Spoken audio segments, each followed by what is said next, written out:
Welcome on into a live Cleveland Browns report, and we have a lot to talk about on today's show as the Browns have been linked to Brandon Aiyuk, the star wide receiver from the San Francisco 49ers, and a whole bunch of trade rumors. So we're going to recap everything we've heard and know so far.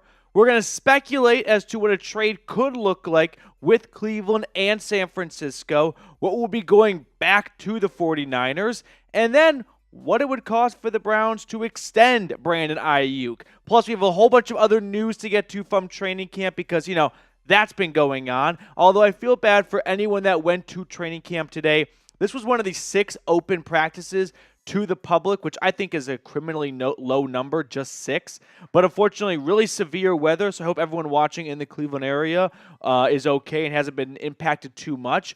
Knocked out the possibility of fans being in attendance for today's practice as it was moved indoors. So, a lot to get to on today's show. Stoked to have everyone here for a live edition of the Cleveland Browns Report. But I want to get the pulse of everyone watching. Point blank, do you want to trade for Brandon Aiyuk? We will look at the trade packages, what could be going back to San Francisco. We'll look into that. But just surface level, is this a conversation you want to go deeper into? Or do you want to stop right here and go, no, I'm not interested in Aiyuk. I don't care what will be going back to the 49ers. I'll stop you right now, PD, and type N for no. I'm not surprised to see a decent amount of no's. And I don't think it's a reflection of we don't think Brandon Aiyuk is a good player. I think it's more of a reflection of the Browns have already made a lot of additions to their wide receiver room. They've already traded for one wide receiver this offseason, Jerry Jeudy. They just gave Amari Cooper an additional $5 million via incentives to his contract. They traded for Elijah Moore last offseason. They drafted Cedric Tillman. This has not been a position group that's been neglected the last 2 years. And if we're thinking about what's required for the Browns to be successful in 2024, does anyone think the squeaky wheel is the wide receiver unit right now? No. It's quarterback, right? The Browns had the number 1 defense last year. They're getting Nick Chubb back. They've got Amari Cooper and Jerry Jeudy. That might not be as good as Jamar Chase and T. Higgins, but it ain't far behind. They need to get consistent play out of the quarterback. So I'm not convinced that Brandon Aiyuk is going to be the final piece of the puzzle. We all know what the final piece of the puzzle is. It's consistent, healthy quarterback play. And I think that's attainable for Deshaun Watson this year, which is why I'm not rushing to the altar to be like, yes, give me Brandon Aiyuk. I'm sure a lot of other teams would be in that spot, but are the Bengals rushing to get that done? No, because they feel pretty good at wide receiver. And I think the Browns are in a similar spot.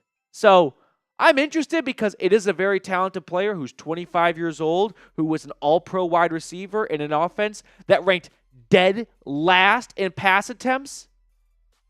I feel like that would be like if Joey Chestnut was raised in a vegan household. It's not easy to be the best wide receiver or one of them in an offense that was ranked 32nd in putting the ball through the air. So give Aiyuk an offense that ranks even just 12th, 15th in pass attempts, his numbers are going to balloon up. But I'll save more for later. Now, before we get any further in today's episode, I do want to show some love to our friends over at Gametime. If you want to get started with the best place to get Guardians tickets, Browns preseason tickets, or any other sporting events in your local area, get started with Gametime today.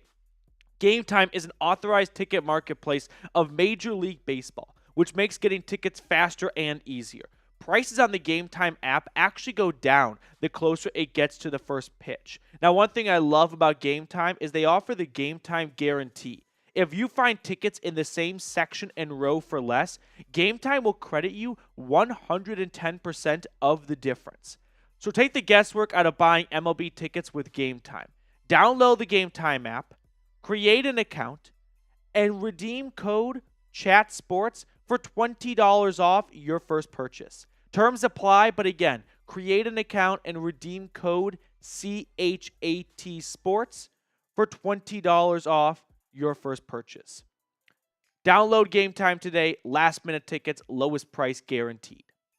Joshua Miller, it's good to see you after running into you last Thursday at the channel meet and greet. And if Coop is gone, why if anyone else is involved? I don't disagree with that, and that's kind of been my same thought. And Josh, we've shared that in some messages back to forth. I'm not interested in trading Amari Cooper. I don't think if you had a scale, it would be balanced. If one part of the scale was Brandon Aiyuk, ballpark $30 million a year contract, and a draft pick going away from the Browns, and on the other side, Amari Cooper, and on the other side was Brandon Aiyuk. I don't think Brandon Aiyuk is worth all of that. It's not like Amari Cooper is some Joe Schmo compared to Aiyuk. The two put up very similar numbers last year. So, yeah, I'd probably lean towards Aiyuk because he's 5 years younger and he's kind of hitting that point of his career where Cooper was a few years ago. But, I mean, we're seeing how well Cooper has aged, too. So, I don't see a reason to believe Cooper can't put up similar production for this year and next year. Now you toss in the contract you have to give out and the draft capital to the 49ers. I'm not really on board with that, actually. We got a $5 super chat rolling in from Buck70DG for the Brownies near and far. Buck, appreciate you. Here we go, Brownies. Here we go. Woof, woof. Here we go, Brownies. Here we go. Woof, woof. Buck, let's go, Browns, dude. Shout out to you. We got Ken G in the chat as well. Oh, yeah, Ken G here. Ken G, a staple of the channel. Always good to see Ken G floating around the chat. As TKU Wills with a $2 super chat. Crazy trio with Coop, Judy, and Brandon. Go Browns. Oh, if the Browns can get Brandon Aiyuk without losing Amari Cooper, it would be a legit Pro Bowl offense. I'm not joking. Amari Cooper, Brandon Aiyuk, Jerry Jeudy, Nick Chubb, David Njoku. I haven't even touched the offensive line, which is top 3 in the NFL. And if you get Deshaun Watson, even at like average level play, and that's how low we could put the bar, it'd be a 12-13 win team with the number 1 defense on the other side of the field. If that roster was put in New York or Dallas, do you understand what that would mean for First Take every single morning? It would be bad news bears for the general public because that's all they would talk about. But it's in Cleveland, and that's just not a big enough market for the big stations to spend a lot of time on. But that would be a crazy trio. I can't deny it. Tim Green with a $50 super chat. Let's go, Tim. Here we go, Brownies. Here we go. Woo, woo. Here we go, Brownies. Here we go. Woo, woo. Okay, preseason Saturday, time to get my name on the poster. Go Browns. Let's get Tim Green on the poster right now. ASAP Rocky. Tim, it was such an honor to meet you this past Thursday. Really appreciated you coming out. Tim, I would say for meeting someone for the first time in person, even, through YouTube, I could tell how generous he was. And then he took it to another level. Oh, that's awesome. It was so great to see, the person behind the keyboard was even more awesome than what they were like online. You gotta that's love that. very rare to see, usually, in the online world we live in. Absolutely. Well, and I will say this, Browns fans, we're in a different studio than we're normally at. So that means the Steelers Talk host, Jack Sperry, is within earshot. So if we want to absolutely ruin his afternoon, I think we just go crazy. Every time somebody sends in a super chat, we go, here we go, Brownies. I love it. Every single one. Let's bleed some eardrums today. Let's go, Brownies. Tim, appreciate you as always. Let's go, Browns. Every $5 super chat or $10 super chat, we add you to our Hall of Fame board that Tim Green just got added to, I think for a second time, but I think Tim has deserved a second spot on there. Absolutely. It's kind of like when you get into the Rock and Roll Hall of Fame, once as a solo artist and then with the band. Once as a player, then as a coach, or as a broadcaster. And as a GM. It can happen. It can happen multiple times. Exactly. But the big question that everyone's been wondering, and no one's got a clear answer despite what you might see on Twitter, would you trade Amari Cooper for Brandon Aiyuk? There's been reports out that the Browns are not moving Amari Cooper.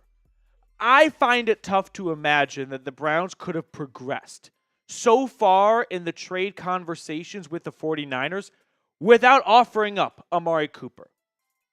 Maybe the Niners really value offensive linemen.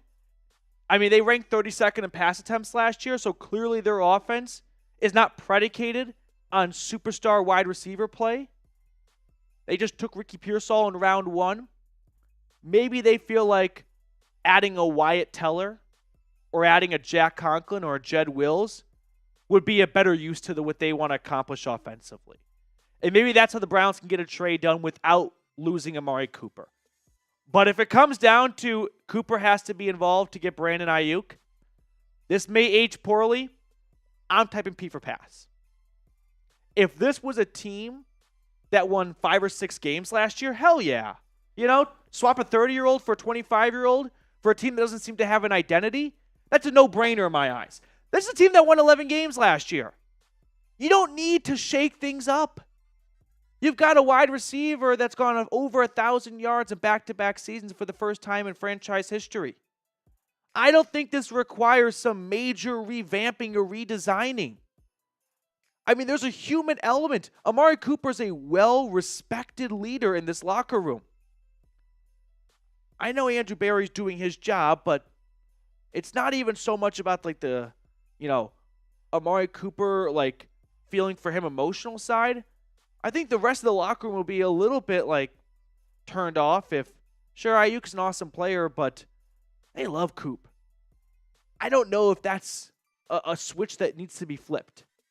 So what do you guys think? I'm passing. And listen, when Aiyuk is a great player in 2 to 3 years, I will probably look dumb. But if the Browns can squeeze something out in 2024 with Amari Cooper as wide receiver 1, I don't think I'll look too dumb then. Mike Dibble with a $100 super chat. Let's go, Dibble. Mike Dibble, appreciate you. Another proud attendee of the Chat Sports Browns Report meet and greet this past Thursday. Oh, that's Dibble, it was so great to meet you in person. Dibble was the first one there, actually. Really? I got there early because I couldn't be late to my own party. That would be very bad. I was there as early as Michael Scott was to David Wallace's party where he was dressed as the waiting staff. Yes. I was there at opening, and Dibble strolled in not long later. Yep. But Dibble, hey guys, let's make tonight a great stream. Love everyone here. Get me on that board with Tim. Here we go, Brownies. Here we go. Woo, woo. Here we go, Brownies. Here we go. Woo, woo. Dibble, shout out to you. Another board edition for a Chat Sports legend. And I told Dibble, and Trace can vouch for me, I almost don't want to finish my sentence because then it might come across as me trying to put words in Trace's mouth. But is this someone that maybe comes up in the Chat Sports office every so often? Without a doubt. There are people that just find their way into conversations in the bullpen. And Mike Dibble's one that's not only familiar between me and Petey, but the entire Chat Sports office. I mean, we got guys who don't even do NFL coverage who know Mike Dibble. Mike Dibble. Getting Dibble on the board, I think for a second time as well. But you know what? Shout out, The more the merrier. Put him right next to Tim Green. Let's go, Brownies. Let's go, Dibble. Get it good. Right here. I don't want to... Oh, there it is. Yeah. Dibble, appreciate you as always. Go, Brownies. Okay. Should we talk Brandon Aiyuk trade? Oh, we got a $5 super chat from American Cheese. Here we go, Brownies. Here we go. Woo, woo. Here we go, Brownies. Here we go. Woo, woo. I don't really like American cheese, but in this case, I do. This time I do. Love American cheese. You're an American cheese guy? In this situation, yeah. Yeah, I'm usually cheddar. But in this situation, I can adapt. Yes. All right, coming up on today's show, we got some Brandon Aiyuk trade packages. We're all wondering, okay, if the Browns get Aiyuk, what would that look like? I'm going to do my best to get my crystal ball out and try and predict a rough compensation idea for everyone. Then we have some news and rumors to get to, including a signing, which At first made my heart kind of drop a little bit because I thought it was a reaction signing to some other injury news, and that's not exactly the case, but we'll fill you in. And then, believe it or not, we've got a Madden simulation. We are in Week 16. The Browns and the Bengals sitting at the top, tied for the AFC North. This could very well be the difference maker in hosting a playoff game or going on the road. And we learned last year how important it is to avoid playing on the road in the playoffs. Okay, so, yep. Let's jump into a live Cleveland Browns report. If you're ready, hit that like button. We're at 39 likes right now. We have over 200 people tuned in. I appreciate everyone for hanging out with us, but make sure to like today's video. Goes a long way to support the channel.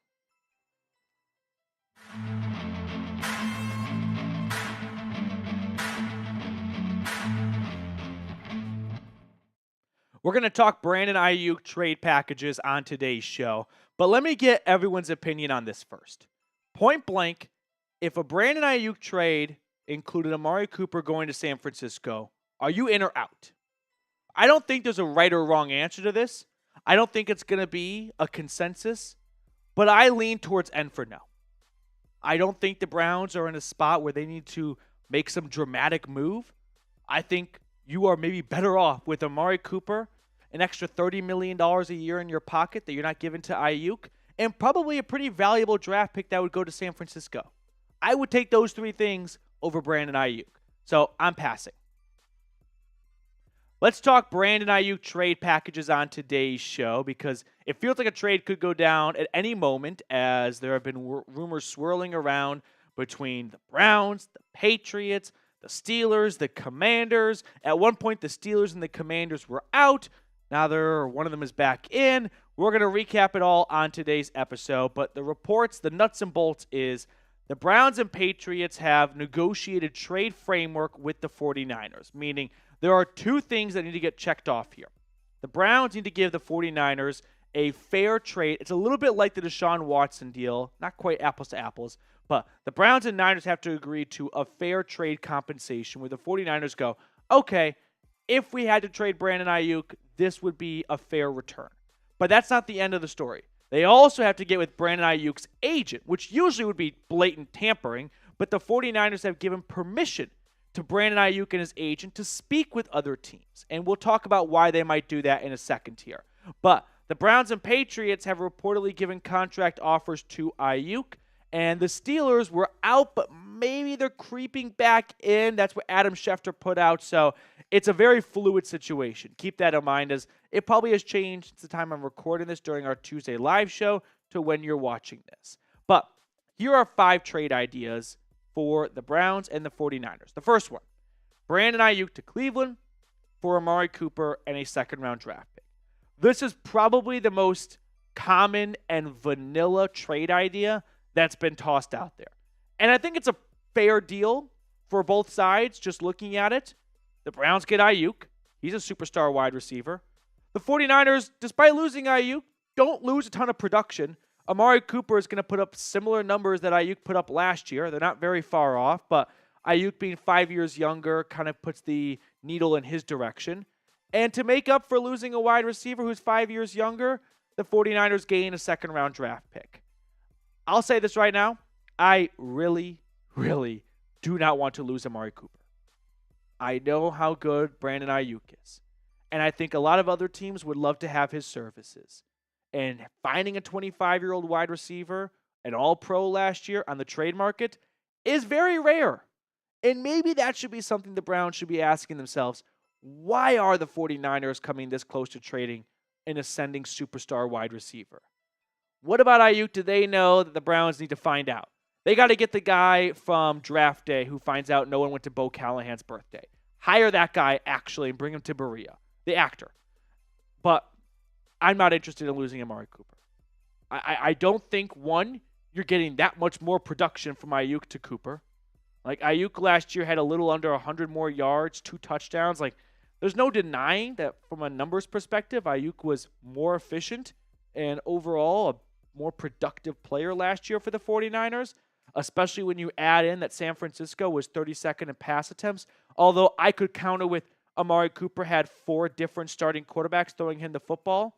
So That's probably going to sway things a little bit back in his favor as well. But I'll take Amari Cooper, draft picks, and an extra $30 million that you were going to spend on Aiyuk over Brandon Aiyuk. I don't think the Browns are Brandon Aiyuk away from winning a Super Bowl. I think the Browns have everything they need right now to be a legit Super Bowl contender. The only thing that they have to accomplish is getting consistent, healthy quarterback play. If they get 4,000 yards and 25 touchdowns and 12 interceptions from Deshaun Watson this year, that's a team that's going to win playoff games. With the defense they are returning from last year, with Amari Cooper, Jerry Jeudy, a returning Nick Chubb, a top 5 offensive line, there's no reason why that crew right there can't go win playoff games and go all the way to New Orleans.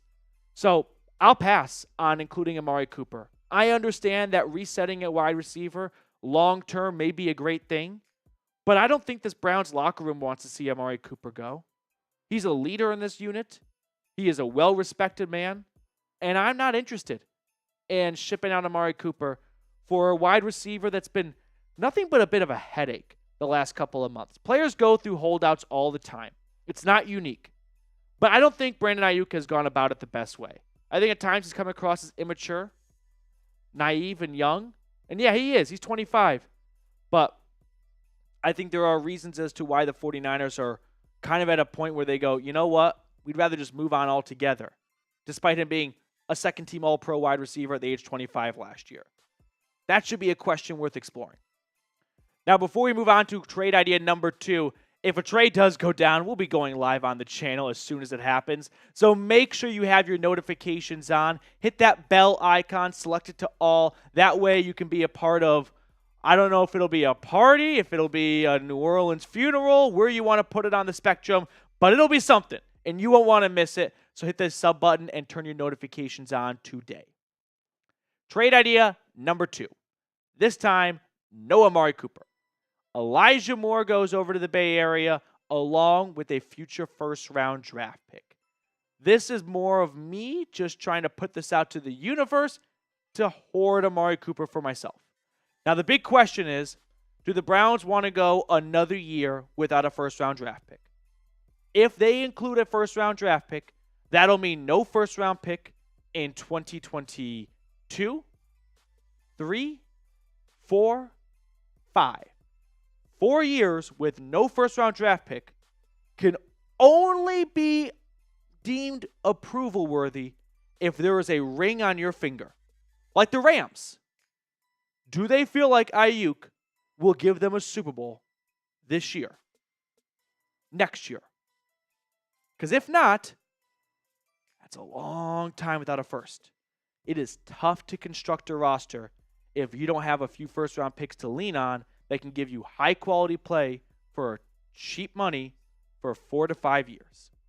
Now, before we look at my other trade ideas, let me tell you all about our great friends over at Gametime. If you want to catch a Guardians game or another Major League team in your area or a Browns preseason game, get started with Gametime today. It's an authorized ticket marketplace of Major League Baseball, which makes getting tickets faster and easier. Prices on the Gametime app actually go down the closer it gets to the first pitch. So take the guesswork out of buying MLB tickets with Gametime. Download the Gametime app, create an account, and use code CHATSPORTS for $20 off your first purchase. Gametime also offers the Gametime guarantee. If you find tickets in the same section and row for less, Gametime will credit you 110% of the difference. Now, terms apply, but again, create an account and redeem code CHAT Sports for $20 off.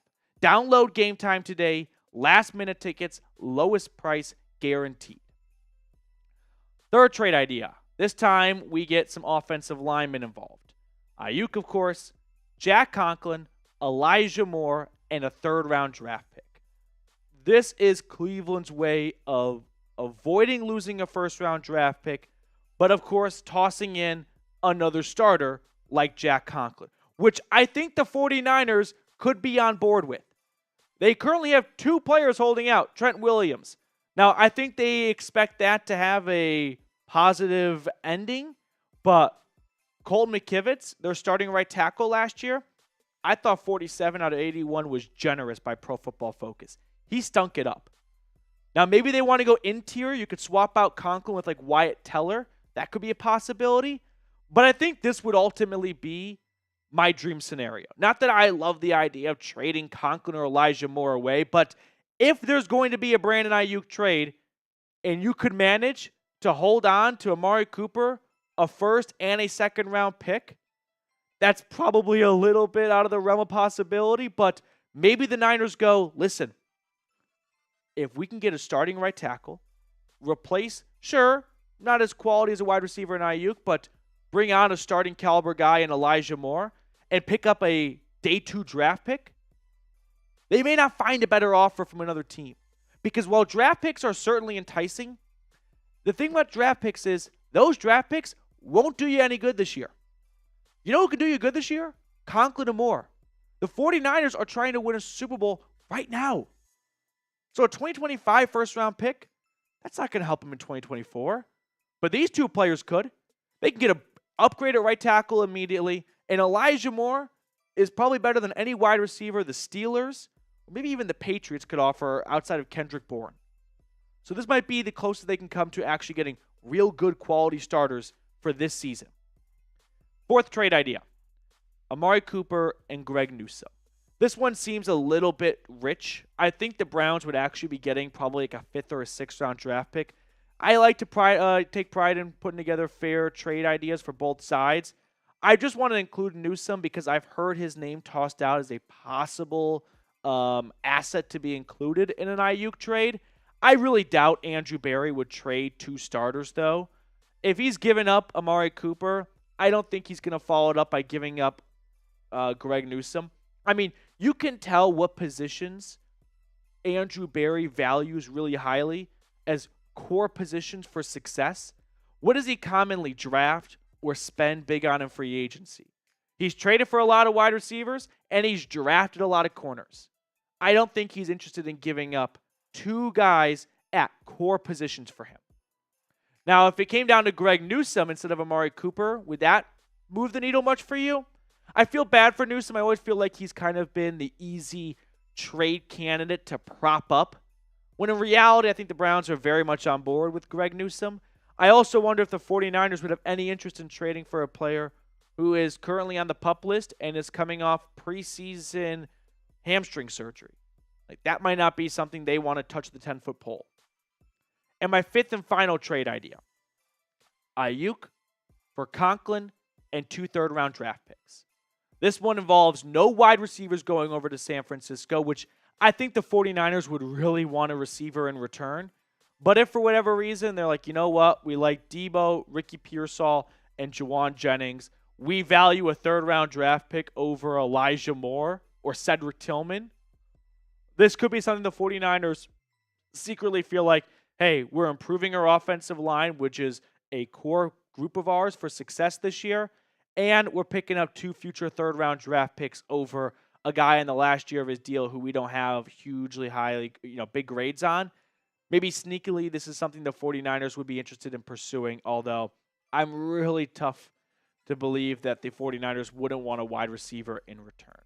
Now, maybe the 49ers want one of my favorite ice creams, a Neapolitan trade, which would be a wide receiver, an offensive lineman, and a draft pick.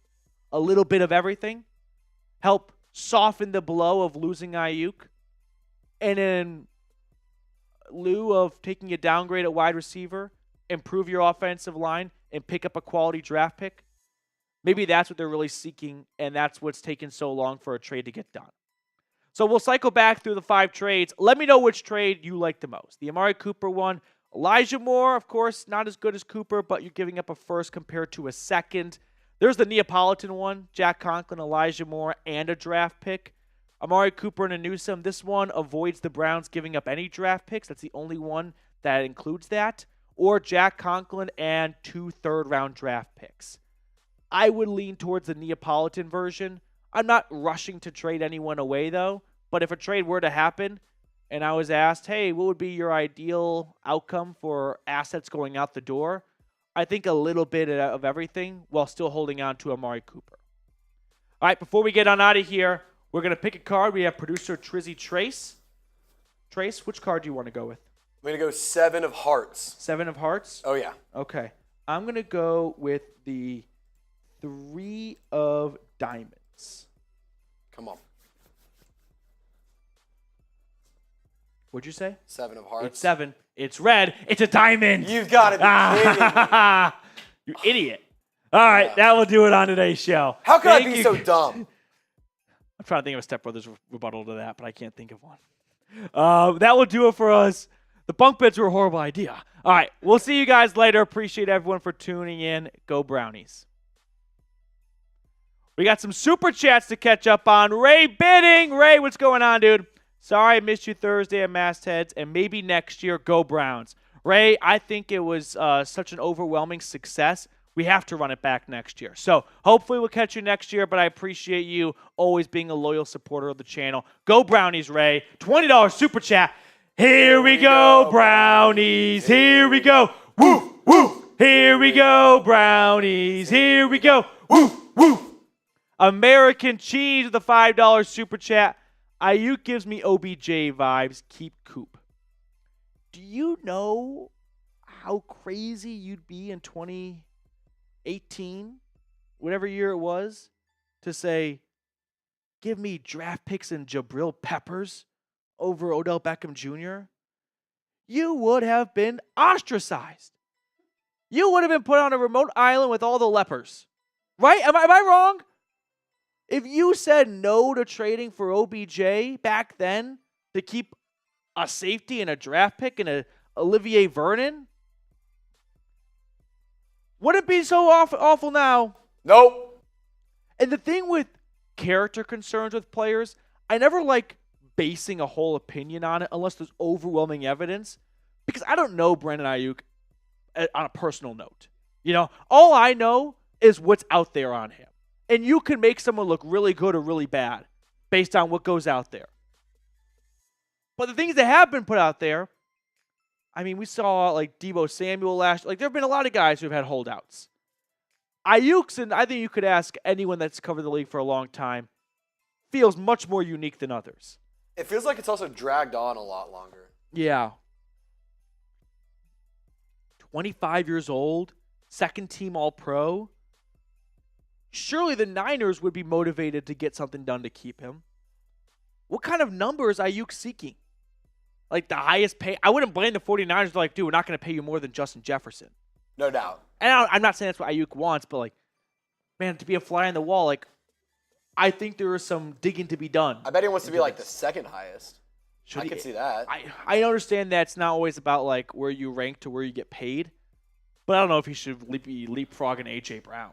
I agree with that. Yeah, I would take A.J. Brown over Brandon Aiyuk. Well, and A.J. Brown has done it consistently, whereas Brandon Aiyuk, it feels like in the past couple of years, has really come up on the scene. Exactly.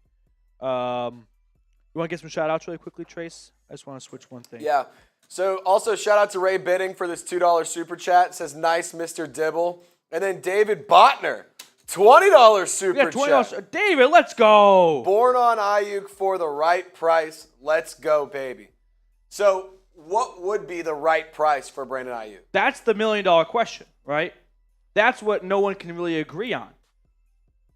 I'm usually on board with player acquisition talent. Like, people overvalue draft picks too much.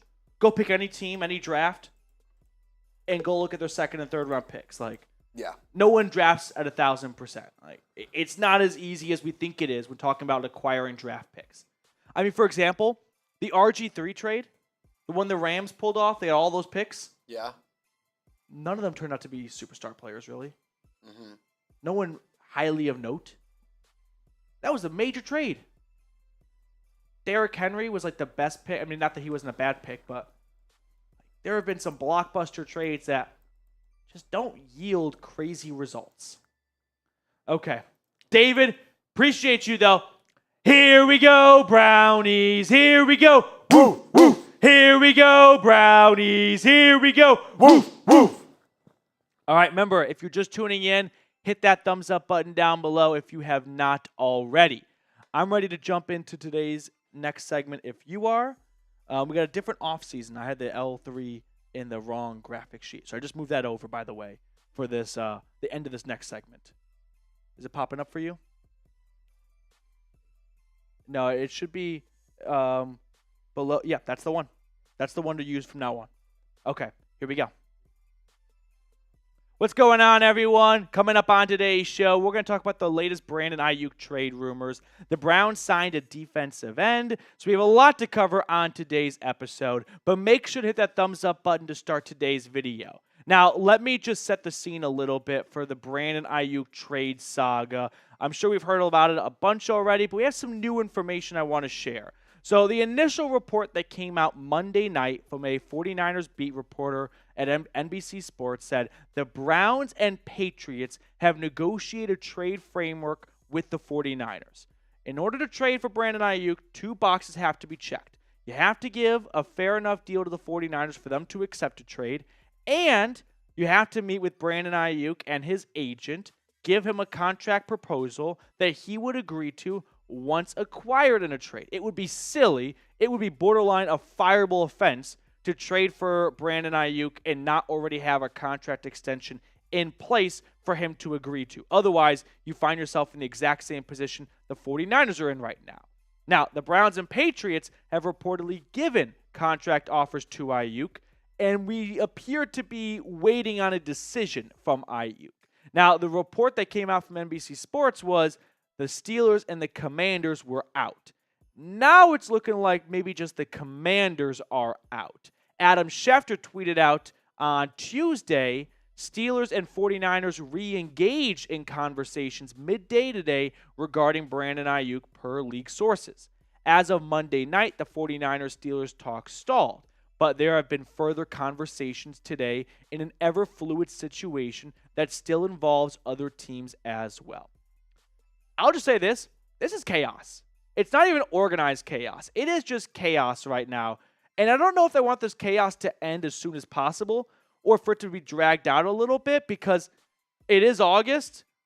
People are going to try and feed you a line of BS that with the preseason back, football is back, but it's really not because even your diehard football fans, when the second half of a preseason game rolls around, can start to have their eyes start to flutter a little bit and maybe close. But I enjoy the chaos because it's something to, really enjoy, or it's something to latch onto during the slowish portion of the preseason. But regardless, it's chaos. Now, I have a couple of theories. Theory number 1, the 49ers are letting Brandon Aiyuk test the market to see that their offer is fair. It's very rare for a team to let their player and their agent go speak with other teams and negotiate a contract. Without permission from the team, it's just blatant tampering. But the fact that the 49ers are doing this could mean one of 2 things. One, it's my first theory here, that the 49ers have presented Aiyuk a contract extension. Aiyuk wants more money. So the team goes, you know what? If you think you can get more money elsewhere, have at it. And if you can, and that team gives us a fair trade offer, we'll make it happen. But we think you're going to find from other teams, you're not getting any more money than we're offering you. You can look at the top 10 highest paid receivers in football. My gut tells me Aiyuk wants to be a $30+ million man. And maybe the 49ers don't want to go above $29.9 million. But I think they gave Aiyuk permission to seek a trade and talk to other teams about a contract extension because he's going to come crawling back and go, man, I was in the Super Bowl last year and you're offering me about the same as other teams that weren't in the Super Bowl last year? Yeah, I think I'll actually take your initial offer and stay here. That's theory number 1. Now, what could make this theory a little bit interesting is maybe the Browns give Aiyuk a different type of contract than the 49ers. A contract that is rooted in guaranteed money, something they did with Deshaun Watson. And maybe Aiyuk is looking for $33, $32, $31 million from the Niners, and maybe he doesn't find that with the Browns. Maybe he finds $28 million a season. However, maybe the Browns give him $100 million guaranteed, 20 to 25 more than the Niners. And he goes, yeah, I'll take the $100 million right now over potential more money over the long run. Theory number 2. Maybe the 49ers are just fed up with Brandon Aiyuk and just want to get a trade done. And if that is the case, the Browns should be doing a lot of digging, a lot of research as to why the 49ers are putting their hands up and are done with a 25-year-old all-pro wide receiver. What are you inheriting that a team that was in the Super Bowl last year, fueled by 1,300 yards and 7 touchdowns from Aiyuk, a huge catalyst in that NFC Championship game comeback, are moving on from? That is a question that the Browns must answer before giving up draft capital and a huge contract. I don't know the answer to that question, but the Browns need to know the answer to that question before they make a trade. Theory number 3, this one's just a little bit sinister of me. What if the Browns just saw that the Steelers are really get invested in Brandon Aiyuk and decided, you know what? Let's just F around and toss our hat in the mix. We can dangle some money, kind of stretch the contract out a little bit, and just jack up the rent on the Steelers. That wouldn't be something I'd put past Jimmy Haslam and Andrew Berry. If they're like, yeah, we could just say we're interested, tell Brandon Aiyuk, I think we could give you $100 million guaranteed, back out, just go, you know what, we thought about it, we slept on it, we really like Amari Cooper, best of luck, Aiyuk. And Aiyuk goes to the Steelers the next day and goes, so the Browns were going to give me $100 million. Can you give me $100 million? It's like, well, shitballs. The Browns just tacked on an extra $10 to $15 million to our bill. This one's probably not that very likely, but it's fun to live in that world a little bit. My theory, it's a little bit combination of the 3 theories, but I think the Browns may just have a big crush on Brandon Aiyuk. We saw that with Jerry Jeudy. They were persistent in their pursuit of Jerry Jeudy for over a year, ultimately landing him this offseason after trying to land him in previous offseasons or trade deadlines. And they probably just want to make an effort. They at least want to go inquire, see what the asking price is, see what Aiyuk's agent is seeking in a contract. And if they come away surprised going, it's not as much as we wanted or thought, we don't have to give up Amari Cooper, this is starting to make a lot of sense, and we really like the player. That's probably what's going on here, because we know the Browns are rooted in trading for wide receivers. That's how they built their entire room, essentially.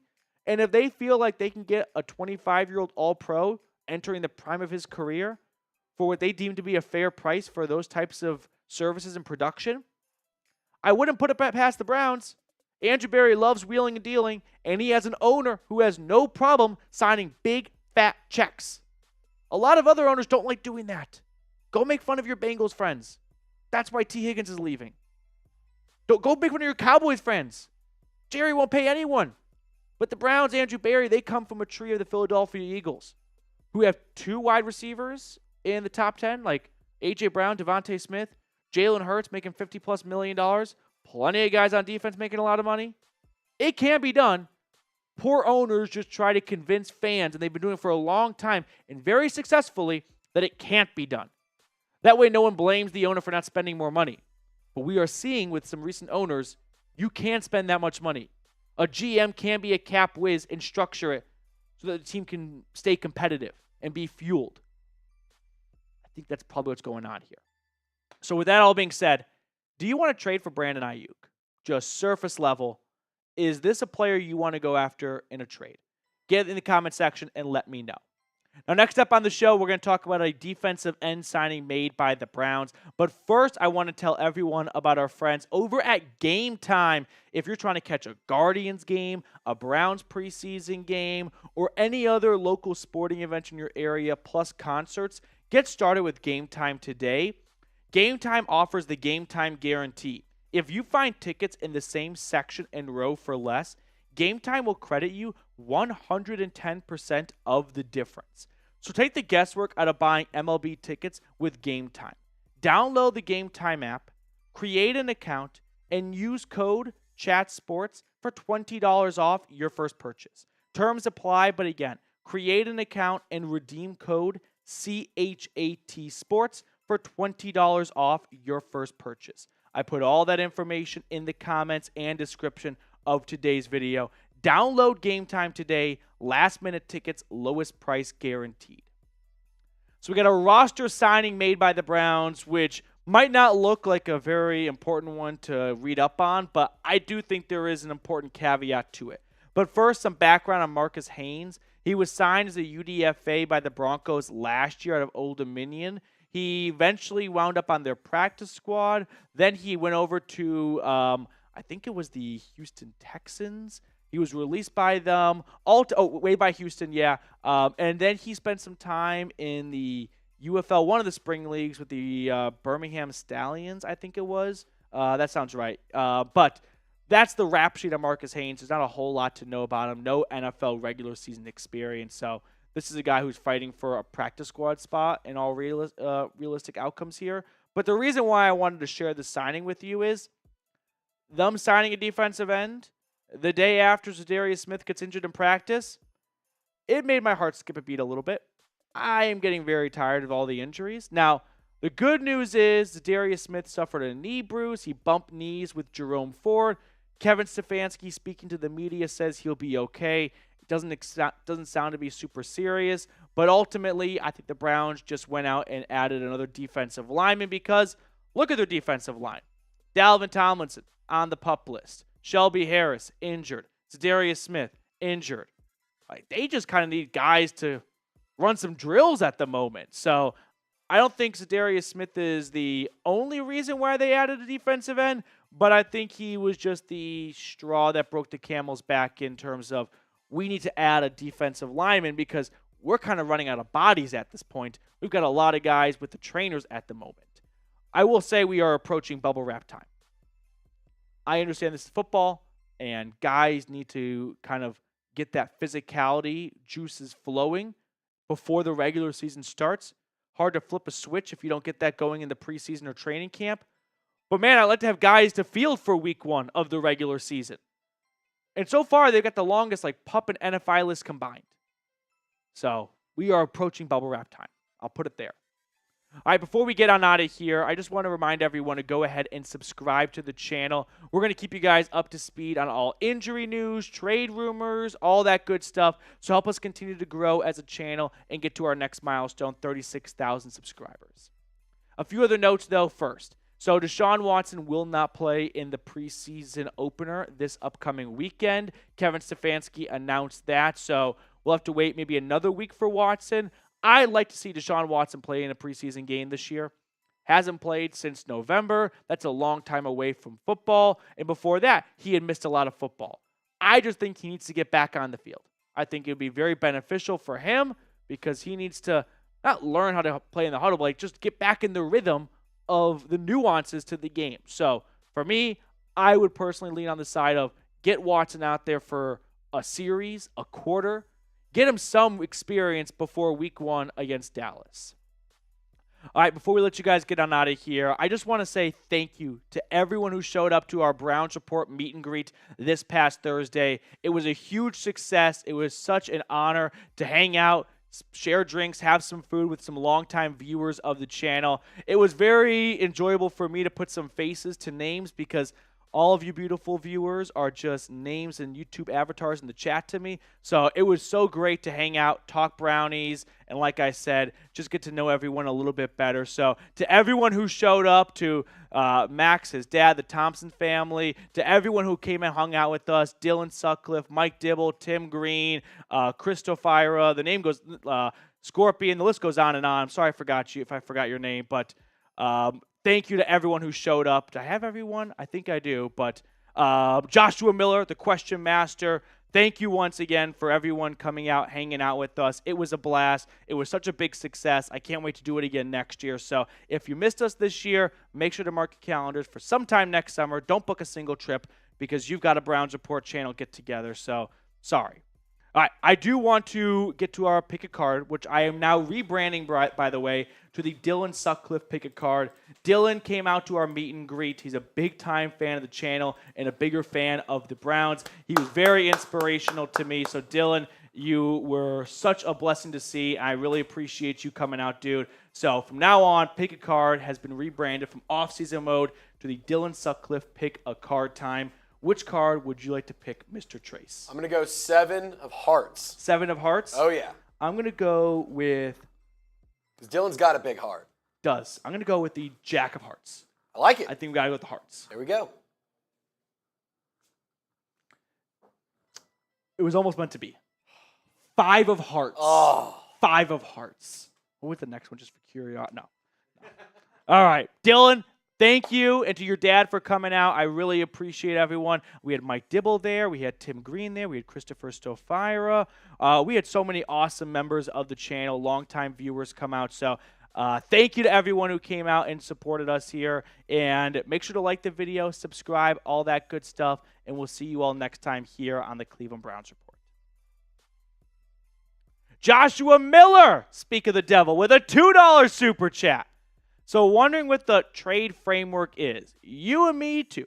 Like, I would love to know what that trade framework is. What do the Browns and the 49ers have reportedly a tentative agreement on that if Aiyuk agrees to the contract offer from the Browns, the 49ers would be okay with that trade package? I'm just struggling to think it wouldn't include Amari Cooper. Just from the 49ers perspective. Like, you got to think about it from both ends.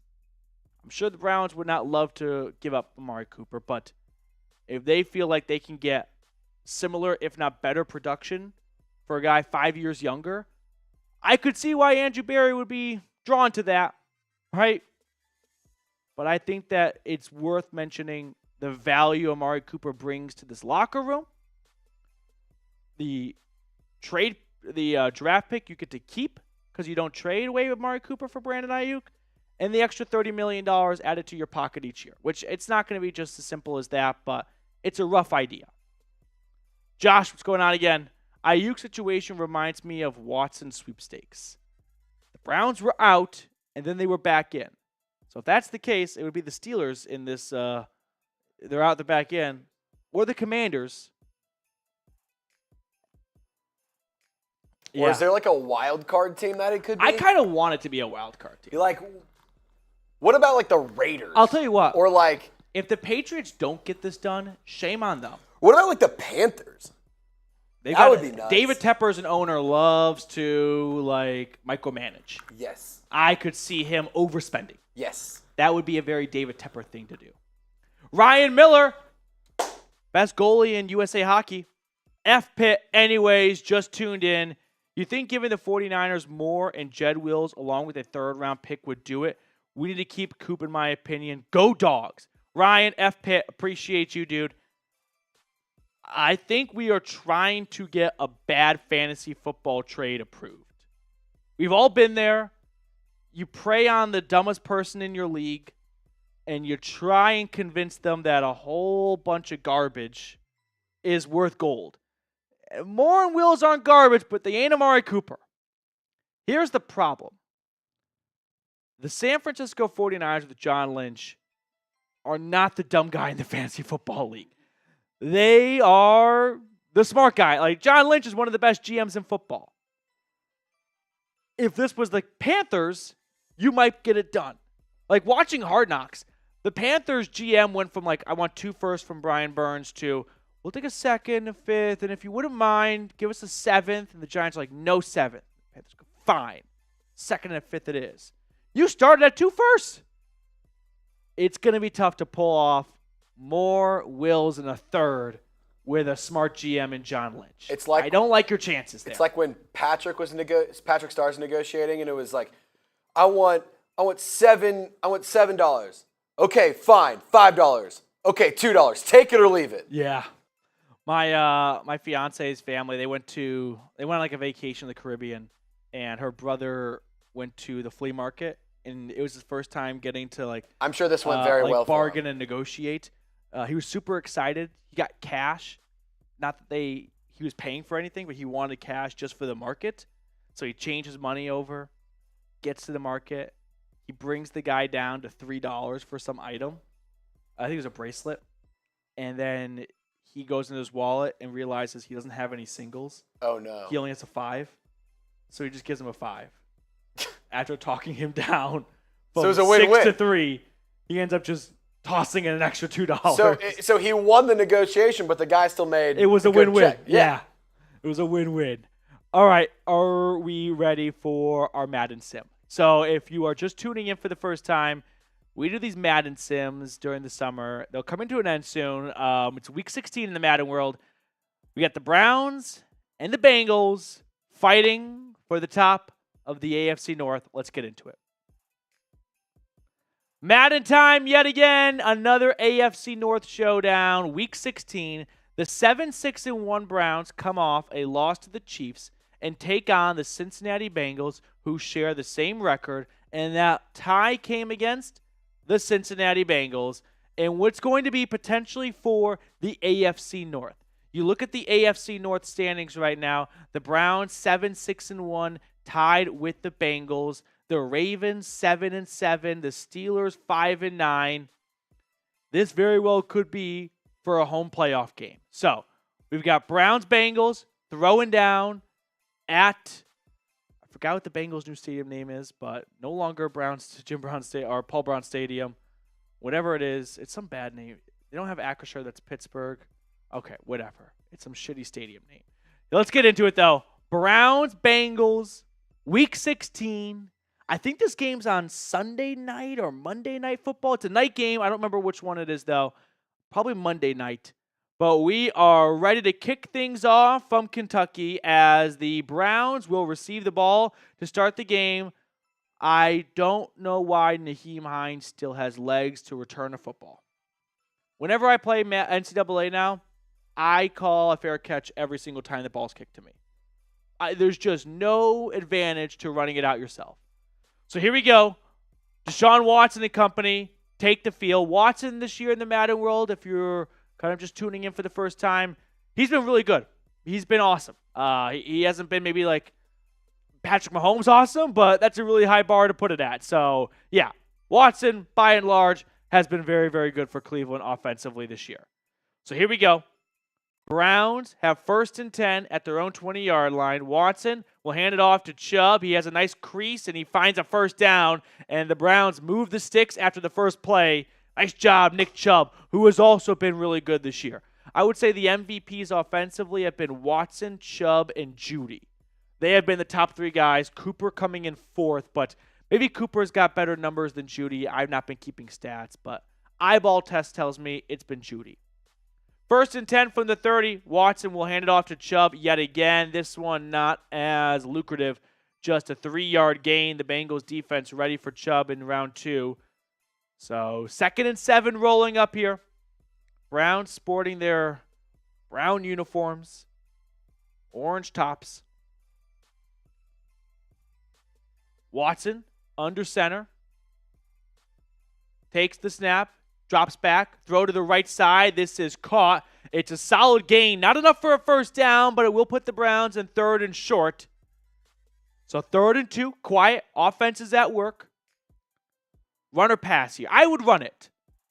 I would try and assert your dominance at the line of scrimmage. 3rd and 2, I would trust Nick Chubb to fall forward for 2 yards. 3rd down, here we go. Approaching midfield, Watson in the gun. He will pass it. Over the middle, deep, has a man wide open down to the 30. What do I know? Elijah Moore moving the chains in a big way for the Brownies. Knocking on the red zone door after a couple of plays. Beautiful throw from Watson, just layers it over the defense in between the linebacker and the DB. And a big gain for number 8. First down, Brownies. Let's go. Span those 8s, span those 1s, whatever tickles your fancy. From the Cincinnati 30, in the gun, Watson calling an audible. Takes the snap. It's a run for Chubb, left side, open grass. Chubb inside the 20, Chubb inside the 10, pushed out of bounds at the 5. Nick Chubb setting up goal to go for the Browns. Let's go. 1st and goal, Cleveland, inside the 10. Let's go. In the gun.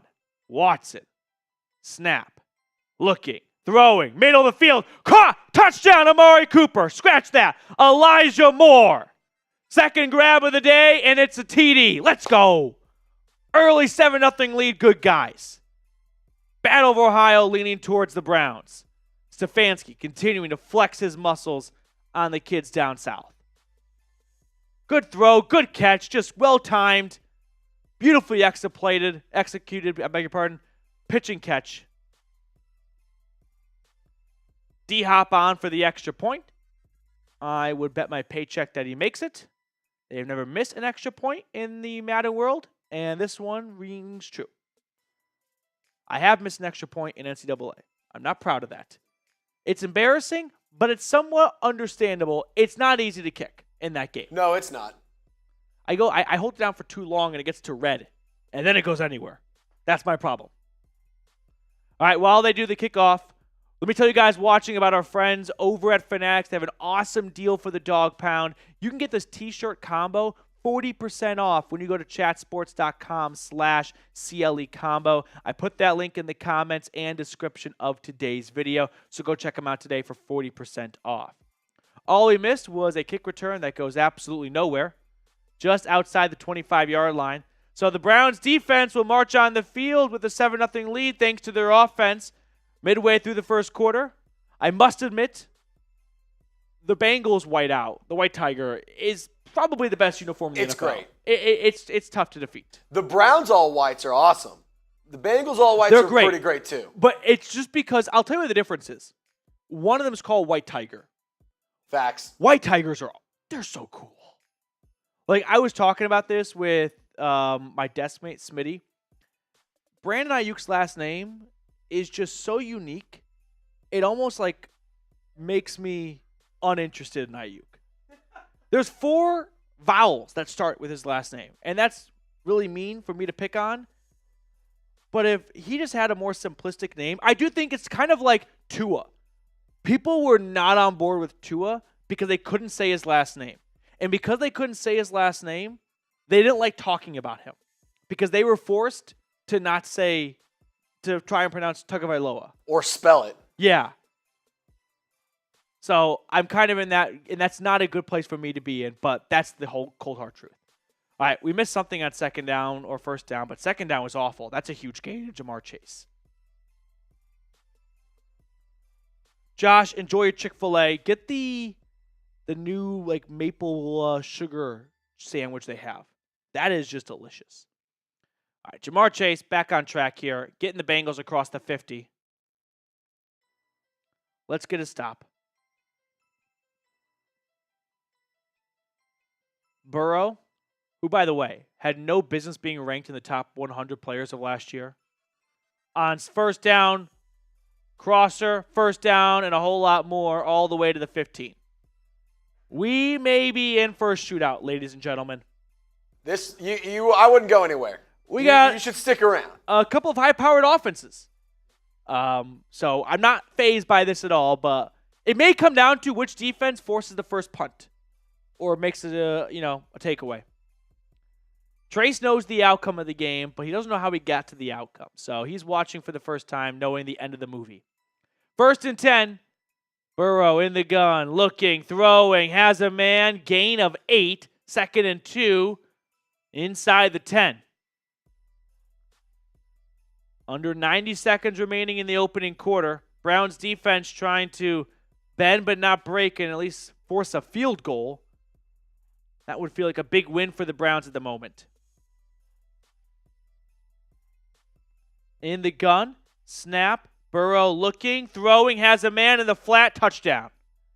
Bengals level the score. It's Chase Brown, second-year man from Illinois. And just like that, an impressive drive by Cincinnati. We're starting over. 7-7.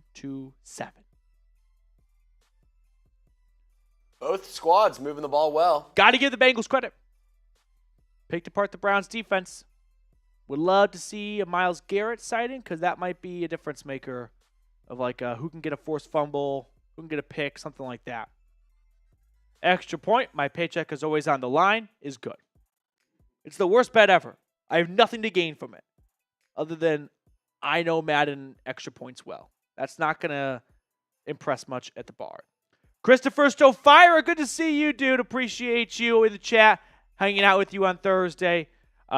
Make sure to subscribe to the channel. I know Chris is, so be like Chris. Chris is an awesome human being, and you can be an awesome human being if you're subscribed to the channel. So get yourself the best free Browns YouTube content out there when you subscribe. All right, we are back in action. 7-7, a little over a minute to go.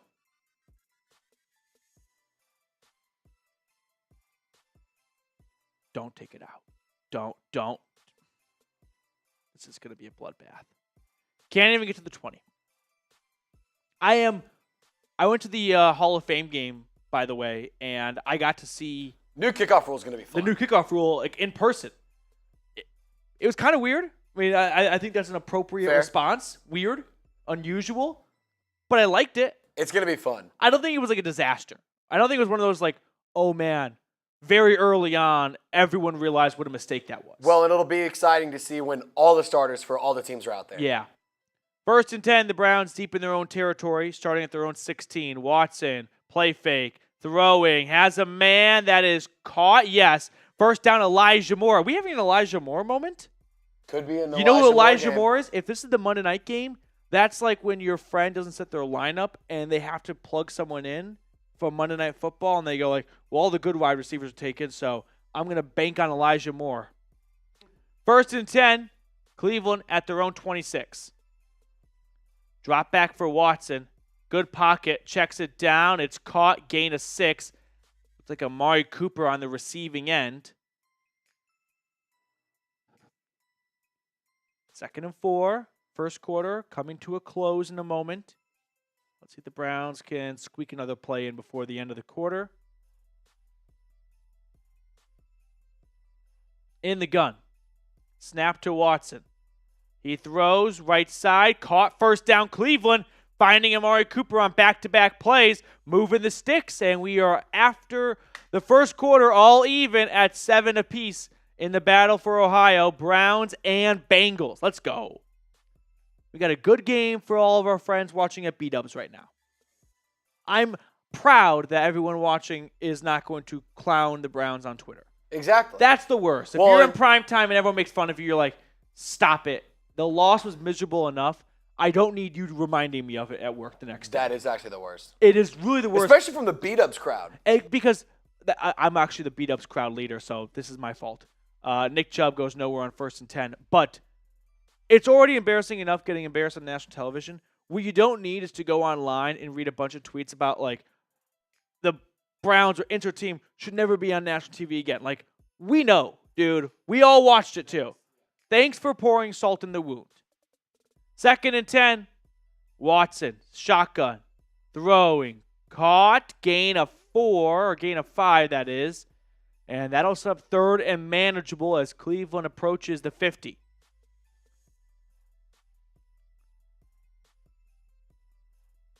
Come on, boys. Run or pass, 3rd and 4. My guess is they are passing. They weren't going to run it on 3rd and 2nd. I don't think they're going to run it on 3rd and 4. Watson in the gun, takes the snap. Throws. It's caught. First down, Amari Cooper. Oh, reliable Amari. Picks up 6, only needed 4. Move the sticks. First down, good guys. Watson's getting high fives. Joel's telling him, great job, Deshaun. Thanks, Joel. 1st and 10. At the Bengals 44. Run left side. Chubb not finding a lot of room. Just a gain of 2.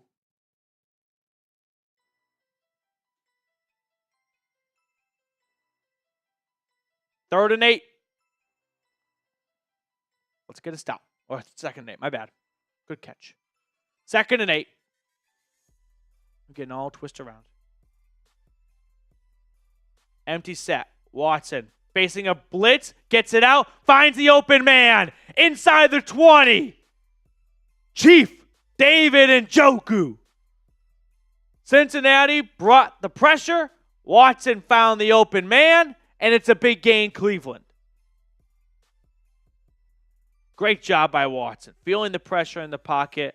Rolling out to his right, knowing if there's more guys in front of me that are in coverage, someone's open.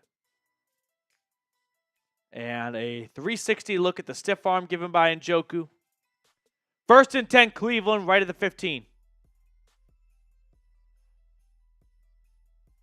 Under center, bunch formation, 2 tight ends, run for Nick Chubb. He squirts out of 1 tackle, and he gets 5 yards.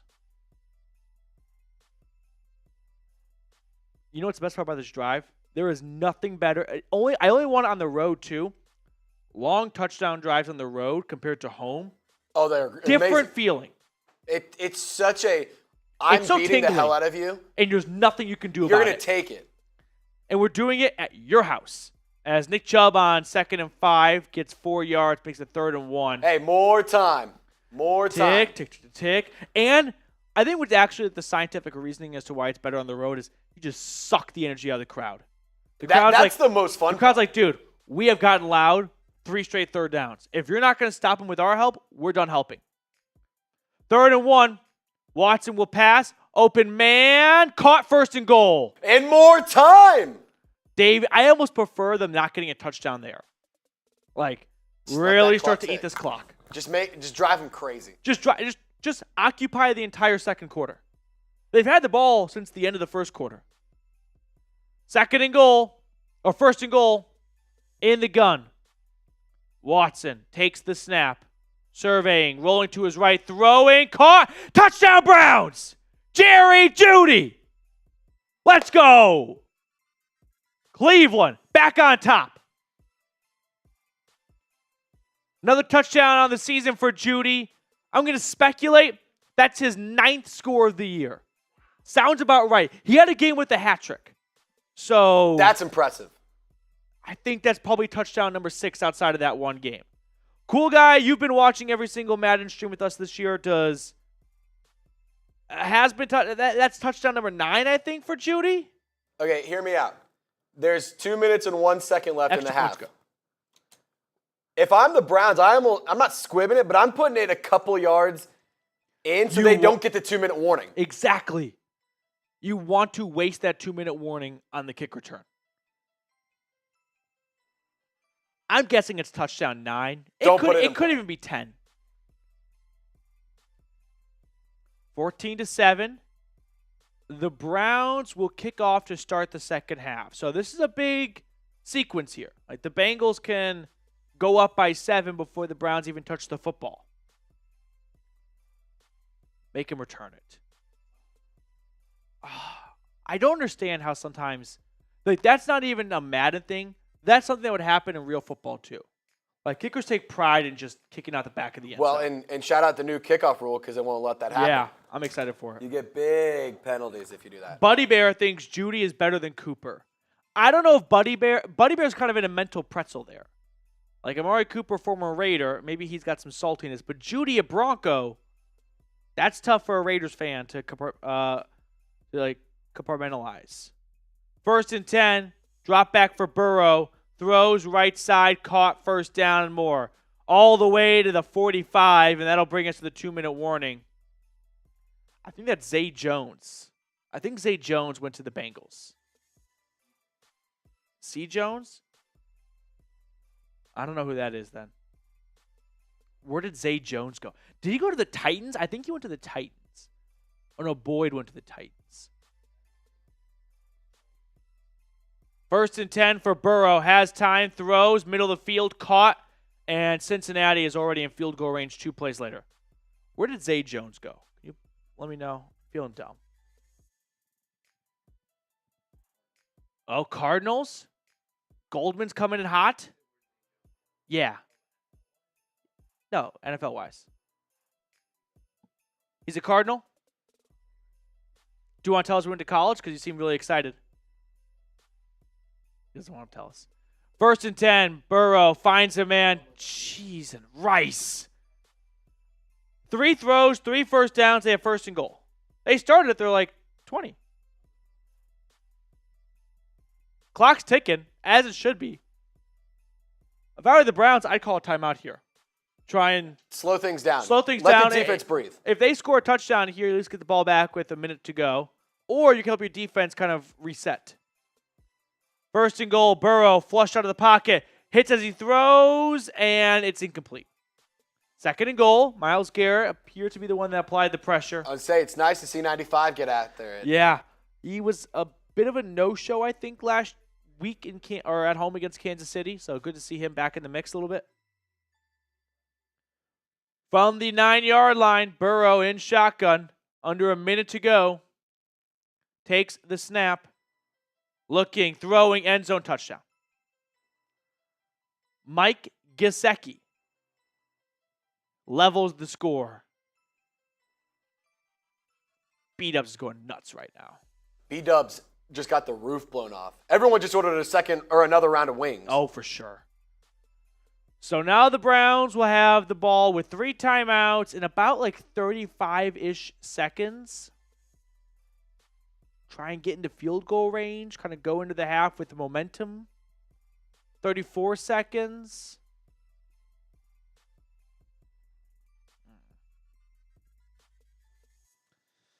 Oh, okay. Don't take it out, Naheem Hines. You're going to waste 3 seconds, and you're going to cost them yards.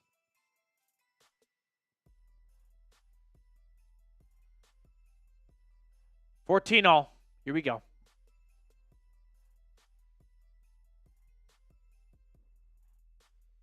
I was playing NCAA this morning before coming to work, and I got Auburned. I'll explain in a moment as Naheem Hines is going to take this out. Oh, this is going to be a bloodbath. Yeah. I was playing this morning before going to work. I was up by Don't tell me you got kick 6. I was up by 3 points with about 50 seconds. And they had 4th down, 4th and like 10. Oh, no. Chucked it up. My guy batted it, and their receiver caught it off the deflection. Oh, and ran it for a touchdown. The Auburn-Georgia game. Oh, my God. You know what I'm talking about? Yes. The Nick Marshall throw? Unbelievable. I was on the receiving end of one of those. That stinks. 1st and 10. Watson looking. Throwing. Incomplete. I like the shot there. A little aggressiveness. A little hot sauce. 2nd and 10.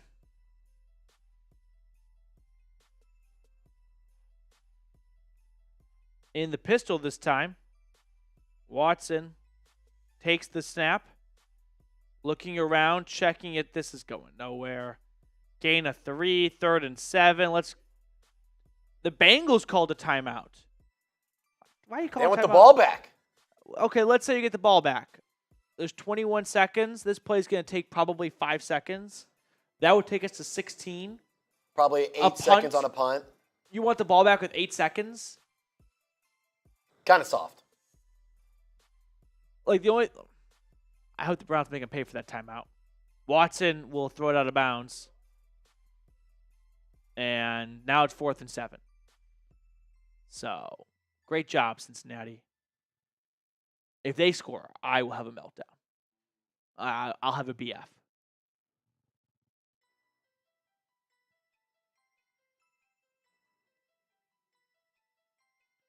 Punt from, I guess maybe try and force the Browns to punt. Maybe we could block it.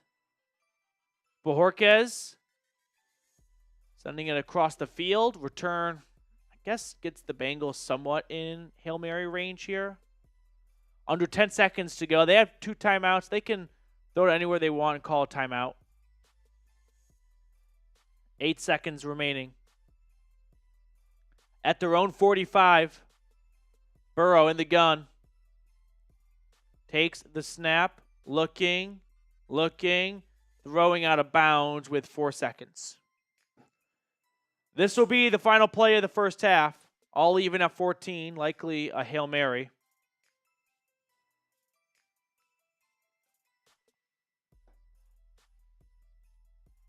Ross, it is so trash.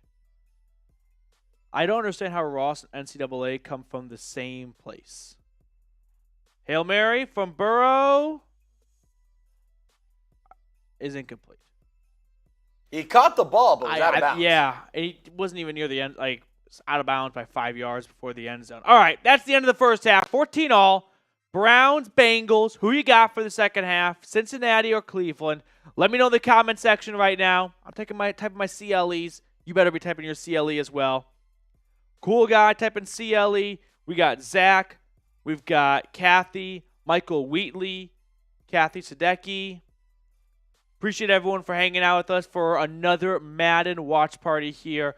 While they enjoy their little halftime recess, give me 15, 20 seconds to tell you guys about our awesome deal at Fanatics, a Browns t-shirt combo. It's 40% off, so if you want to get some more Browns gear in your life, get this 40% deal because you're not going to just get one shirt. You're going to get 2 shirts at chatsports.com/CLE combo. I put that link in the comments and description of today's video.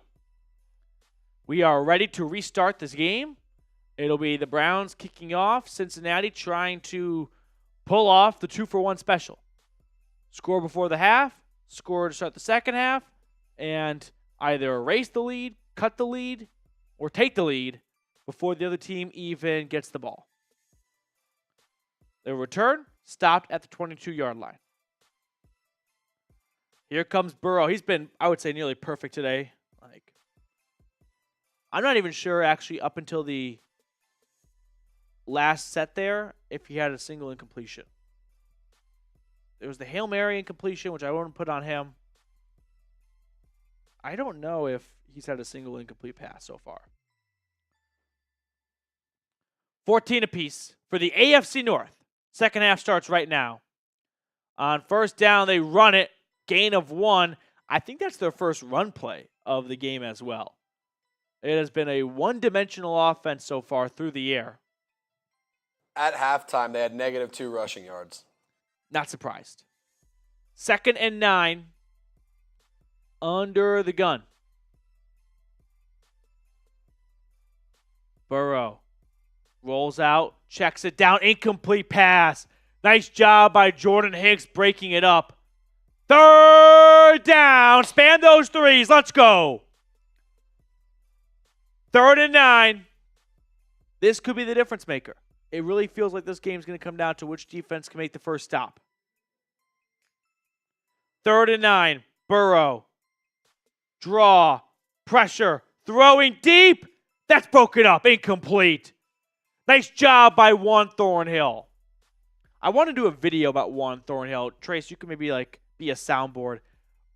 Browns player that fans have given up on already or forgotten about. Because I think that'd be a great example of Juan Thornhill. As the Bengals punted high into the Kentucky sky. Return, starting at the 35, going across the 40. And before we even get the offense back on the field, we've got a $50 super chat rolling in from Mr. Jeremy Stallman, ladies and gentlemen. Let's go, Brownies, Jeremy. Sorry I was late for the party, but I really would enjoy number 11 in a Browns uniform. I would trade Jack Conklin's second rounder and a 4th pick. Let's go, Brownies, and hello to everyone in the chat. Jeremy, if it really costs just Conklin and a second, I'd be on board with that. I think the Niners want more than just that. I think they would want Amari Cooper in return, and that's where you lose me. But if Andrew Berry can pull this off without giving up Amari Cooper, give him the GM of the Year award before the season even starts. I mean, that would be an insane return for a potential backup offensive tackle and a second-round draft pick. Jeremy, go Brownies. Here we go, Brownies. Here we go. Woof, woof. Here we go, Brownies. Here we go. Woof, woof. Appreciate you, Mr. Stallman. We missed you last week at the Browns meet and greet, but we'll see you next year. I'm sure about it. 3rd and 2. I don't know what we missed, but we're back. Let's go, Brownies, Jeremy. Watson at midfield. Someone catch me at the speed. How do they get here? Watson will throw. Has a man. Gets loose. And a nice 10-yard gain. Elijah Moore. It's an Elijah Moore game. It is an Elijah Moore game. He's got a handful of grabs. A touchdown already. Watson had 2 guys open. I thought he'd go for the first player running just a simple out route. Yep. Moore's 8. Jerry Jeudy's 3. From the Cincinnati 40, Cleveland marching down the field. Watson hands it off to Chubb. He goes right up the gut with it, and he will get about 6. I love Cool Guy. Just my eyes in the sky for me. No Time Man today. I always get concerned when Time Man's not here. Oh, he was? Did I miss him? Okay. We lost Time Man. He's gone public, dude. IPO is too big. He outgrew the Browns report. 2nd and 4, throw to the right side is caught, first down, gain of 6. David Njoku coming up with another first down grab. David Njoku, and I have no reason to back this up with any stats, will lead the NFL in first downs by tight ends. He always seems to be the guy that moves the sticks for Cleveland. 1st and 10. Watson under center, takes the snap. It's a run, left side, Chubb in the open field. Chubb inside the 10, stiff arms a man. Nick Chubb, ladies and gentlemen, is back. 1st and goal, Brownies. Big run for Chubb. Stiff arming players to the ground. Ooh, I like this from Christopher. Monday Night More. Man, Berman's going to love that. 1st and goal, Chubb it's Watson running with it into the end zone. Touchdown. Looked like a broken play, avoided a sack not once but twice. Quite the celebration. Key and Peele would be proud. And it is a Brown 7-point lead. Let's go. Watson's first touchdown of 2023 was a rushing score. We get one here again. 21-14, good guys. I don't know what that celebration was. Do you? You are better at pop culture than I am. I've seen like that TikTok dance is that what that is? It was like a year ago. It's an old dance. That was new for me.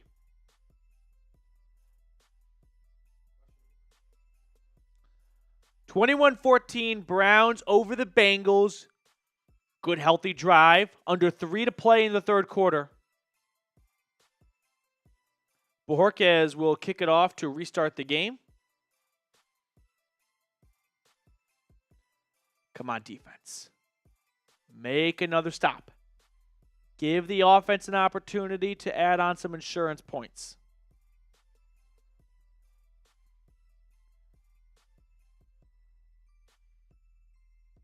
And wow, for the first time ever, they kneel it down. Someone's got to teach Naheem Hines that. We're at $277 in Super Chats. I really appreciate Jeremy Stallman, Tim Green, Joshua Miller, everyone, David Bodner that has sent in a Super Chat today. It'd be awesome if we got to $300 Super Chats and a Browns win over the Bengals in Madden to take over sole possession of first place in the AFC North. 1st and 10, under center. Burrow throws, caught, Higgins, gain of 5. Jacob Kistner in the chat. Good to see you, dude.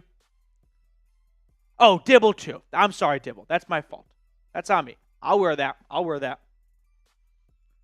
Kistner, hopefully our defense shows up this drive. Unlike, Kistner's always battling with Time Man. 2nd and 5. Burrow throwing deep. This is nearly intercepted. Martin Emerson broke it up. Probably should have had more than just a PBU, though.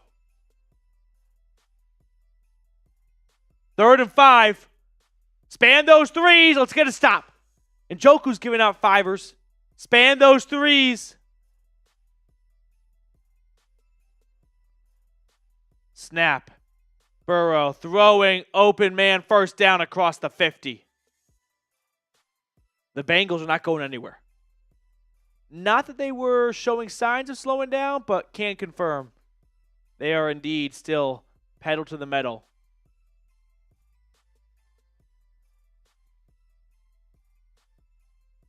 First and 10. Watson getting a breather on the bench right now. All he can do is watch at the moment. Empty set for Burrow. Snap. Quick throw. Incomplete. Looking for Jamar Chase. JOK, the nearest defender. 2nd and 10. Under 90 seconds remaining in the 3rd quarter. An orange team with a 7-0 lead over another orange team. Just across the 50, under center this time, Burrow will take the snap, drops back, throws. This is caught, first down. To the Cleveland 30, a gain of 18 yards. That's Mike Gesicki. This one's going to come down to who has the ball last. Yeah, I was going to say, I'm surprised there hasn't been any stops yet. Like outside of like a... There was like, the no punt earlier. turnovers. Yeah, no turnovers. Yeah. No turnovers. Yeah, I agree. Bit of a bunch formation. Burrow looking, throwing. This is caught and touchdown Jamar Chase. Unable to be taken down at the 5, and he will gritty his way to the back of the end zone. Is that even the gritty? No, I don't know what that dance is. So the Bengals formulate a response to the Cleveland touchdown. We are starting over. 21 all.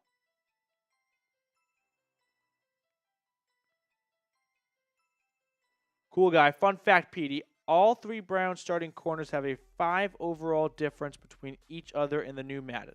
Warden 9, Greg at 85, and Emerson at 80. Cool guy, I agree. Well, no, whoever said, I think it was Kistner. Regardless, that is a fun fact. Did not know that. I think Martin Emerson's better than an 80. He's going to be a contender to make a Pro Bowl this year. So 80 definitely seems on the low end. I'll tell you what, Martin Emerson's going to be the guy that gets a good contract extension, and no one's ever heard of him outside of Cleveland. I like that. That's going to be it. I like that take. And everyone's going to be like, whoa, overpay. I'm like, so you just don't watch Browns games. Just say that, and you'll save yourself a lot of time.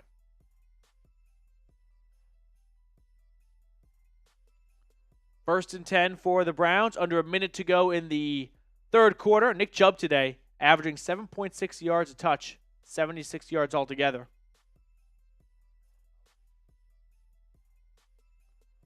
I'd love to see Nick Chubb just start to churn out some clock and just punch the Bengals in the mouth with it.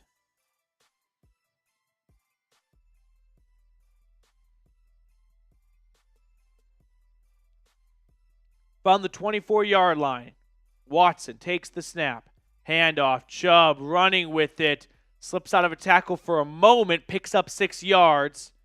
2nd and 4.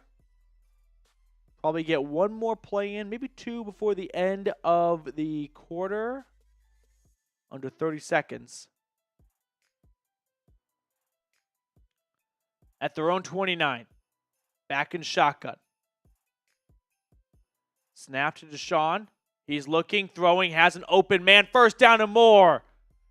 David Njoku. No, check that. Jordan Akins checking in for the first time today on the box score. Picks up the first, and that'll be the last play of the third quarter. We're all tied at 21. Going into the fourth. Browns with the football. AFC North potentially on the line. Let's go, Brownies. Come on.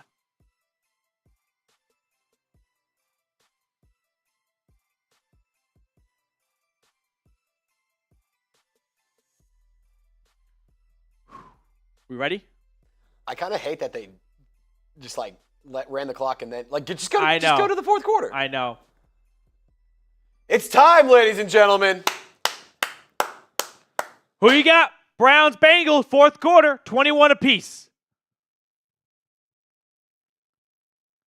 Watson, under center, will take the snap, drop back, throwing, caught Cooper, gain of 9.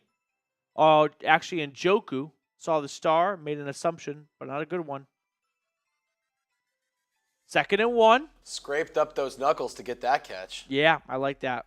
I'm going to steal that. I might not give you credit either. 2nd and 1. They cross midfield with that last scraping of the knuckles. Watson, play fake, throwing deep. It's been intercepted. Oh, it's picked off. Solid return out to the 35. Well, that play had one of 2 endings, interception or touchdown. The DB made a jump for the ball. If he didn't get this, Cam Taylor-Britt, 2nd or 3rd year guy from Nebraska, he makes a great jump on the ball. But he sold out for it, and it paid off big time. So here come the Bengals. First takeaway of the game, and what did we say? First team that turns it over might be the team that loses it. I mean, there's still a lot of time. Both teams have responded well. Can't give up yet. 1st and 10 for Cincinnati to open up the fourth quarter now. Burrow in the gun, takes the snap, throwing, has a man open. Big gain on 1st down. Jamar Chase. 1st and 10, Cincinnati. Ronnie Hickman trying to direct traffic.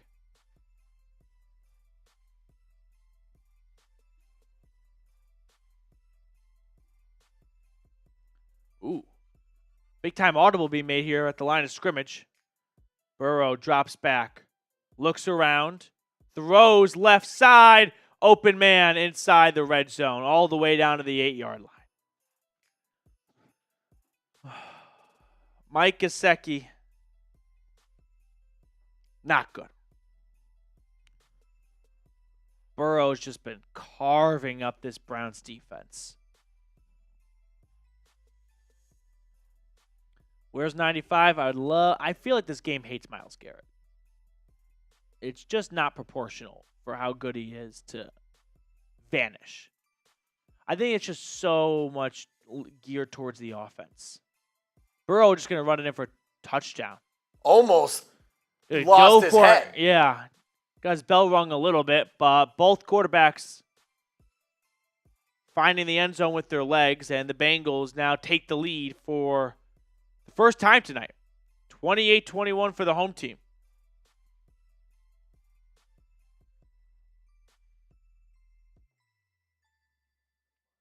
So Cincinnati, with 4 minutes and change, hop on top.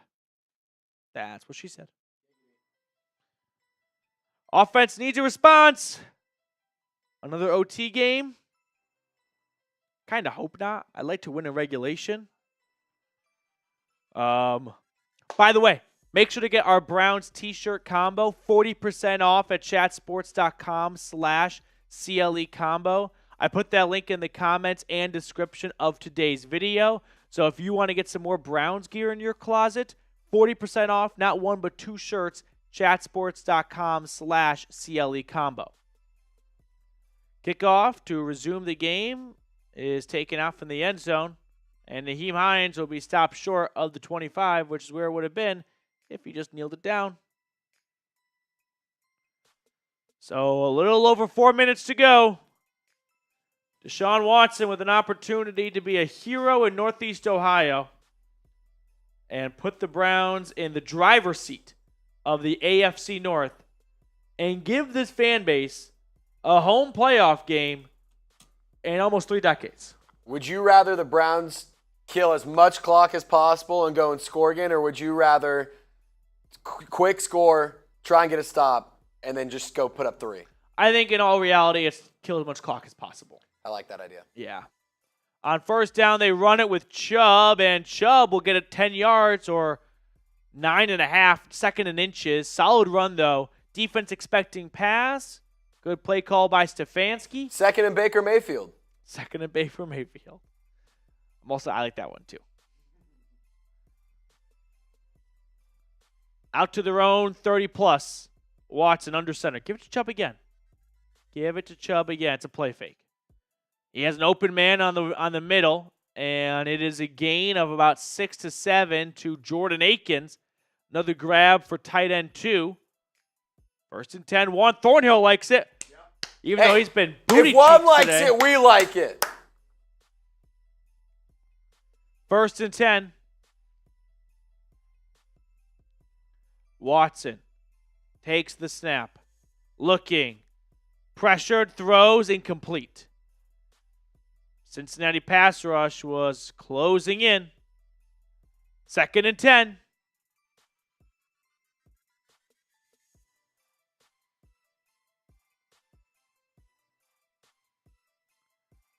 Deshaun back in shotgun. Takes the snap. Looks around. Will tuck it and run. Has green grass across the 50. all the way to the Bengals 40. Big gain from number 4. 1st and 10 Brownies. Let's go. Spam those 4s. Nice job by Watson. Recognizing the defense was in a deep zone. No one was there to guard him. I mean, there was nobody around. All the room in the world to run with it. 1st and 10. Cleveland at the Cincinnati 39. In the gun. Watson takes the snap. Looks around, throws towards the end zone. Oh, he just had him. Incomplete. I think that's one Watson would want back. 2nd and 10. I saw Geno Stone in the coverage area. I remember last year on the Ravens when David Njoku made him his child. Just stiff arming him to the earth's core. 2nd and 10. Watson throws right side. Check down. Caught Elijah Moore. Just like a 3-yard gain. So, Trace, the question becomes, do you go for 7 yards here or do you go for 5 yards to make a 4th and 2? I mean, I'm going for 7. I think 7's close enough to try and go for the whole thing. No doubt. 2-minute warning. As they said in the longest yard, we always got to go for it all. Yeah. 3rd and 7. I just meant, did you want to, give yourself 4th and short? Watson looking, flushed out of the pocket. He's going to run with it. Stiff arms, gets the first. Let's go. A nice little shuffle from number 4. Back-to-back big plays with his legs. Reminds me of the last time he played in the NFL last year. 1st and 10. Out to the Bengals 23. Watson looks around, throws over the middle. It is caught. 1st and goal. A minute Nick 25. Chubb. Remember, the Bengals scored fast at the end of the second half. Don't want to give them too much time. I would take all the time in the world here. I'd get the play call in. I'd get in the huddle. Yeah, their backs are against the wall. I'd take 5 seconds to catch your breath, and then I'd snap it. 1st and goal. Clock's ticking. Just over a minute remaining. Watson with time. Rolling to his right. He is going to get sacked on the play. Pretty much got back towards the line of scrimmage. Maybe a yard loss by Hubbard. And that'll bring up 2nd and goal. Clock still ticking, though. 40 seconds. Got to punch it in. Watson. Pressured again. He'll use his legs. Watson down at the 2. 3rd and goal. I'd call a timeout here. 3rd and goal. You want to get the right play call in. You want to get you guys some water. Forget about not giving the Bengals too much time. You got to make sure you score yourself. No huddle. 15 seconds. Watson on 3rd and goal. Will tuck it and run. Touchdown! Watson! 2nd and 1 on the ground today. This one will even the score. Let's go.